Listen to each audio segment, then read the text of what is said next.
I am so excited for our next speaker, who is our region advisor for Region 9. So you think I have a tough job? She has a tougher job. She actually has to oversee and manage and advise. I think it's 8 to 9 districts throughout the East Coast, including Canada, all the way down to New Jersey. She has it way tougher than I do. And I am so excited to see what I can learn from her based off of what she's actually going to share with us tonight. So I am honored to introduce our Region 9 advisor, distinguished Toastmaster, Cyndi Wilson. Hi, I'm Cyndi Wilson. I've been a Toastmaster for 13 years. And my home district is District 83 in northern New Jersey, Rockland County, New York, and Staten Island, New York. This is my second year as a region advisor because I was region advisor for Region 5, which is Chicagoland. Had a lot of fun out there. It was cold, except for the one day that I arrived on plane, bundled up in my coat. It was 80 degrees the one day that I arrived in Chicago. So let's go on and talk about what I call the keys to effective evaluations. Well, public speaking and leadership skills are those skills that can be developed, and you can improve upon them as you go through what you're doing. We know when we talk to each other at our meetings, we are providing that feedback to each other to show us how you're doing things. And for Toastmasters, evaluation is the heart of its education program. So if you want to truly improve your leadership and speaking skills, you must learn how to give and receive helpful evaluations. For me, I look at them as keys, key elements you seek when you're doing an evaluation. And you see them listed here: opening, middle, conclusion, organization, eye contact, vocal variety, body movements, gestures, suggested improvements, and what you liked about the presentation. So let's just go through each of these and I'll give you some examples of things that are going on with that. Hold on. For the opening, you are looking for the attention getter. You want to listen for the topic and the main points that get tied together in the opening of this speech. It could be a regular opening or it could be a rhetorical one. The purpose of the opening is to rouse the interest of the audience. You want to avoid any trite questions that you may have, and you want to make sure that the speaker avoids any apologetic statements. So keep an ear out and listen to see how the speaker opens their talk. Next is the middle. You're elaborating on what the facts and the ideas are of their story. They're showing you any supporting material that they may be using as a prop, or maybe just the words themselves are the supporting material. The purpose of this section is you want to make sure that it's related to the opening. You heard it as related to the opening because it is the connector into this speech. Then oops, go the other way, Cyndi. Then conclusion. You want to hear a memorable conclusion, something that you can walk away with and really say, wow, that was a great speech. I remember about what they were talking about. Wow, I'd like to hear that again. It helps to reinforce the middle. You want to ensure that they have reinforced the middle of their speech, shows that they are confident, and it should be as powerful as the beginning. It's going to leave you on an up like the beginning of their speech did. Its purpose is to tie with the middle and, of course, to leave you and the audience with a lasting impression. So now let's look at the little pieces that help put your talks together. You're looking for a logical flow of ideas from your speaker. And many, many years ago, this statement, tick and tie, was one of the statements they used to show that there was cohesiveness throughout the entire presentation. So its purpose is to make sure that the audience has been motivated through a logical progression. Are you listening to what they're saying and you have gotten yourself lost in the sauce because they said something, but then the supporting statement next behind it wasn't attached to it? It was someplace else and you're scratching your head.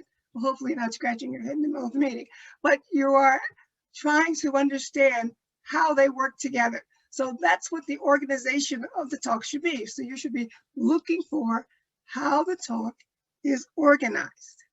Next, eye contact. You want the speaker to look directly at the audience, not look above the audience. So you're looking out at what the speaker is doing. Some people like to speak, but they don't want to see anybody. So they do that helicopter thing right across the top, the look back wall. They're not looking at anybody, but they need to connect.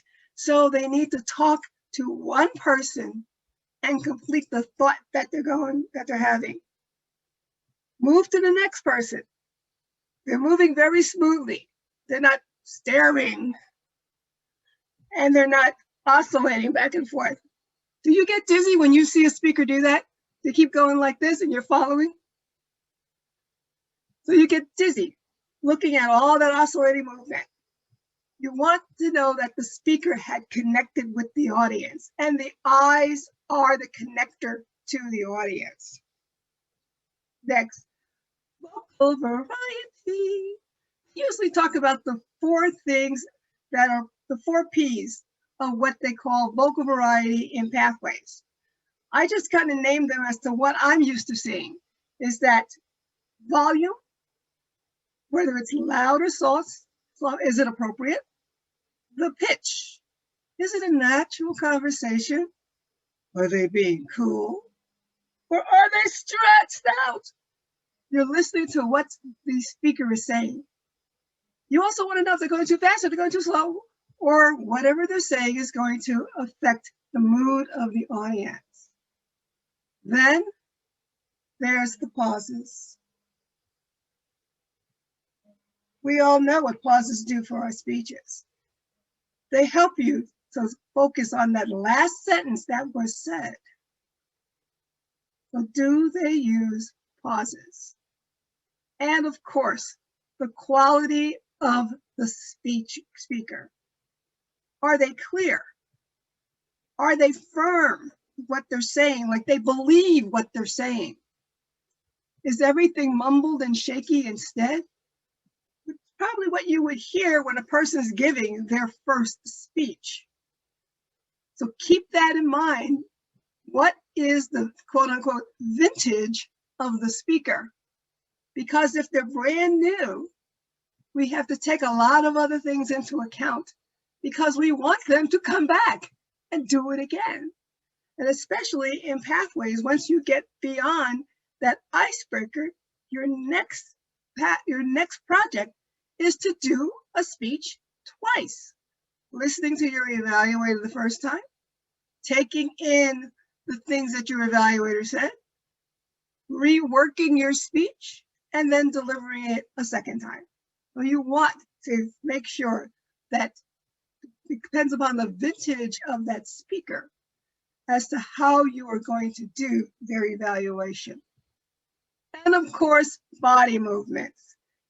Yes, we are in a pandemic and most of us are sitting in front of a computer.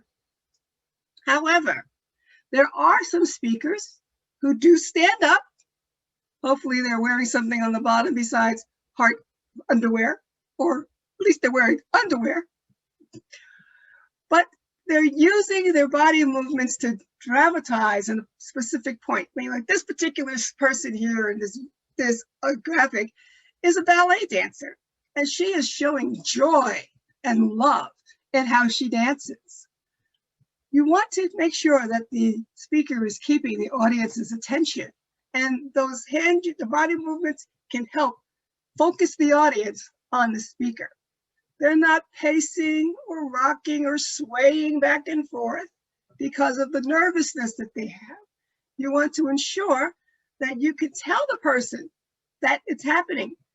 Some people don't know when they're doing it. It's one of those involuntary habits that they have picked up over the years, and they don't know that that's something that they're doing. The body movements will tell the story, and it is also to keep the audience from getting bored while the speech is being delivered. Gestures, use of hands and arms to illustrate words. We know that we can punctuate something just by using our hands, and you could still do it in this video environment. You could still see the hand gestures and the force behind what they're saying, because here, clenched fists, so you know they're trying to be forceful. Let them use those gestures because it will match the words and tell you what's actually going on. The purpose of those gestures will be to punctuate and enhance whatever the speaker is saying, and you want to ensure that you take into account what gestures have been made by the speaker. Well, normally you hear this as needs improvement, but I just changed the word to suggested, because as we all know, when we do an evaluation, it is our evaluation, our opinion, what we think as the evaluator. You're looking at what they should improve and even giving advice as how they should improve. And remember, always use those I statements. I feel that. I liked that you. Also, when you're doing that evaluation, we know the wow and sandwich method. We know that we want to give those opportunities for improvement, which is what the O and wow means. And the purpose of this is to encourage people and provide them with direction on how to improve their speech. And of course, what did you like about the presentation? You want to end it on an upbeat, just as you started it. Highlight those strong points. What moved you? What things in that speech interested you that you might want to have more information about? You're going to add your suggested improvements. And remember, use the I statements as you list them. And don't list a sheet of improvements. 2 or 3 are all you really need. Again, you want to encourage the speaker to come back and do it again. So remember to close that speech on an upbeat. Of course, there are always evaluated do and don'ts. So here are the list of the do's. Make sure that before your meeting, you want to read the speech project. How many people, I can't see your hands at the moment, but how many people go into your speeches and the evaluator has no idea what you're doing? Exactly. And the interesting thing about it is with Pathways, if you use Free Toast Host, they put the evaluation form right there in the website. So you have no excuse not to know what you're evaluating. Make sure you read the evaluation guide. I mean, downloading it is one thing, reading it is another, all right? And make sure you speak with the speaker. Familiarize yourself if they had had any previous feedback and you want to improve upon that feedback, or even ask the speaker, is there something I should be looking for that's going to help you the most? You want to watch and listen. In other words, be focused on the speaker. Please do not take out your phone or look at a notebook or start doodling on a pad. You need to show your eye contact to the speaker that you are watching what they're doing and you are listening, not hearing, you are actually listening. Listening is a skill. So we need to practice how to listen. We have in my club a person called the listener. And what that person does at the end of the meeting is ask questions of the club members to see how well they were listening. They answer the questions as they go along. And sometimes we do pretty good. There's been a couple of times that we've been really bad, but it also lets us know that you've got to listen to what people say, especially if you're the evaluator. You want to complete the written evaluation and prepare your oral remarks. How many of us take the written evaluation, stand up and use that to give our evaluation to the audience? No. Your written evaluation should be rather detailed. And for the pathways evaluations, you see the 5 categories and the words that go with them. Hopefully this will help you to be even more thorough with that evaluation. So for your oral, just pick 2 to 3 main points that you want to get over. Be honest, but please, please be tactful. I've been to some meetings where the evaluator has no tact at all and was thinking more about themselves than about the speaker. You want to keep the speaker in focus. Make sure you look at the speaker and ensure that you can see everything that you need. And please smile. The one good thing about smiling is that it makes your voice sound brighter, as opposed to the frown, which does not make your voice sound bright at all. So remember again to use those I statements throughout your evaluation.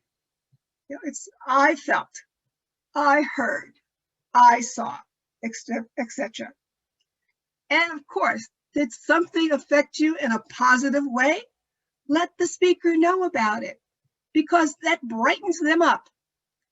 And also after the meeting, ask if the speaker has any questions of you. There was something that you could have done that would have made the evaluation more helpful? Is there something that I said that the speaker may have misinterpreted? You want to ensure that the speaker understood what you were saying. And of course, there are some notes. Please do not nag. Don't repeat a point over and over again. It makes it sound like that's the only point you found. But please, don't nag. Don't overlook those areas that need improvement to spare the speaker's feelings. How many times have you gotten an evaluation that was rosy? I mean, Anthony talked about it, about an employee of his who had gotten the evaluation, was rosy for years, and when Anthony was able to say that you needed improvement in this area, the man was overjoyed. It's the same type of thing. Don't overlook those places that need improvement. Don't say we, us, the audience, or any other words that implies that you might be speaking on the behalf of the club. That's not fair to the speaker, and it's not fair to your club members. And please don't use any judgment words such as, oh, good speakers don't do that, or that's not the right way to say that. I run into a couple of people like that too. But on the other hand, there's also things for the speaker to do. Please tell your evaluator if there's something specific that needs focusing upon. How would they know to look for it if you don't let them know? If there's something that you're trying to improve. As the speaker during the evaluation, please listen to your evaluator carefully. Suspend all judgment or reaction to what you hear. There are so many people who are doing their rebuttal while they're listening to the evaluator talk. That means they're not spending the time listening to what the evaluator is saying, but preparing their rebuttal agreement. And please be open and receptive to the evaluator. You want to carefully consider each comment or suggestion for improvement. And think of it this way, because you don't have to agree with it, because you don't have to use what they said, you can ignore it. It's your prerogative. However, if a different evaluator says the same thing, you should consider it, because 2 different people saw the same thing that you might want to improve upon. So after the meeting, please go and speak with the evaluator. Make any suggestions to the evaluator on how they could have helped you more. Remember, this is part of Pathways. We start looking at evaluating the evaluator. This is one of those steps that we get to go into. Make some suggestions on what they could have said differently. We are all from different cultures around the world, even here in the United States and parts of Canada. Now, we are both, all of us are from the Northern Hemisphere, but we all say things differently. So if it was something that could have been said differently because it may be misunderstood because of personal culture, let the person know. And so listen feedback from your other club members. They were there in the audience too. And as I said, if you agree with what they said, make sure you implement those suggestions in your future speeches. And of course, speakers, don't criticize the evaluator during the evaluation. Don't make faces, hand gestures, say jokes during that evaluation time. Please don't immediately dismiss what the evaluator says. You may not like it all, but remember, this is to help you to improve. Please do not attack or berate the evaluator. So far, I'm lucky. I haven't seen anybody come across the table after an evaluator. They've been very civil. So please keep that in mind. And don't trash talk the evaluator to your other club members. You may not have liked the evaluation, but you talk to the evaluator about that, not the rest of your club members. And please don't get discouraged. It's one speech and it's one evaluator's opinion. And most of all, don't quit. You're in Toastmasters to learn and to elevate your skills for speaking and leadership. Don't quit. Hang in there. Well, if we were looking at a Kung Fu movie, we would hear, "Oh, so what have you learned, Grasapa?" Well, what I'm going to do is I am going to load into the chat a quiz that you can share. Remember, evaluations are there to help both the speaker and the evaluator. When you do evaluate, you are giving your personal opinion. And please don't do it in a threatening manner. We've heard this of some DTMs who say, "Don't time me, and I got 30 seconds, so let me hurry." And the speaker and the evaluator should walk away from the meeting feeling motivated, eager, and beginning to work on the next step of their path. So I want to thank you all for letting me speak to you about the keys to evaluation.